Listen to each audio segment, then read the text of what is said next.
As the head of the system of government account democracy is the institution elections. The electoral system is a basic machinery by which popular government is exercised, and at the head of the electoral system are political parties that organize voters and compete for support on issues. Participating in democratic politics means joining or supporting a political party. It means taking sides on central political issue. Political parties as a mechanism for selecting candidates and gaining support at the polls. But all parties have certain common features. The political parties are a voluntary organization, generally national in scope, made up of people who agree to some degree on public policies. In the United States and Canada, political parties are stable, and each party tends to embrace a range of views and interests. The democratic institutions of these countries operate essentially on a two-party system. Why a two-party system? Or should I think why has a two-party system prevailed in so many democratic states?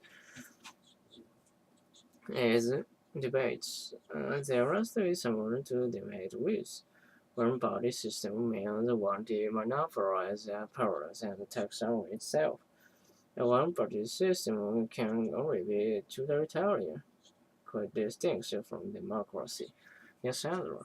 Isn't it true that another reason we have two parties is because the rebel and conservative attitudes are basic human.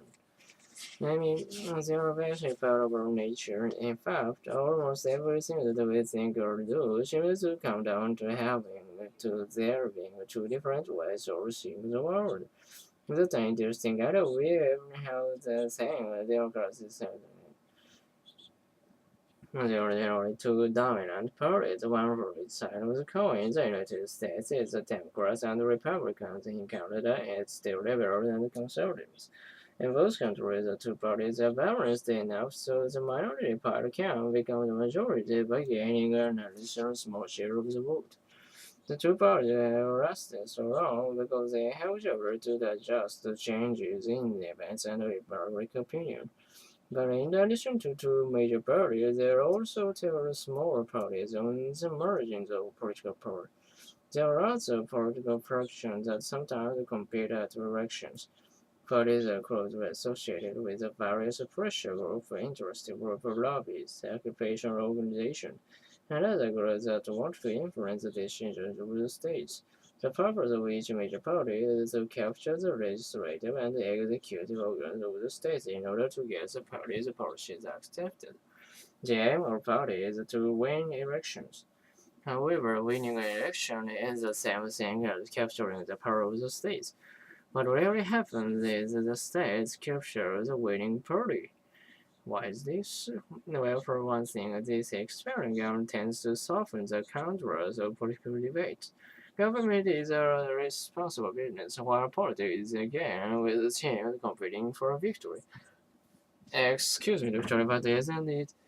I mean, then what you're really saying is the government and politics are the same thing. You said that the government is a serious business, but politics is like a game. Right, politics is a game. In politics, teams and individuals take risks.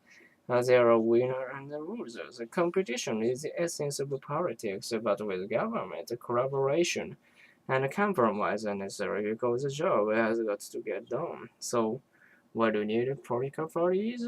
We need parties because for one reason, the process of policy formation takes place there. Parties maintain research officers and establish connections with the press and citizens groups. This is how political parties develop information and thinking on major issues. The major parties retain differences so they can appeal alternative to the independent or the food on vote period. However, the party platforms tend to balance each other in the types of issues they take up. For example, when one party introduces a plan for education reform, the other party generally takes up education as well.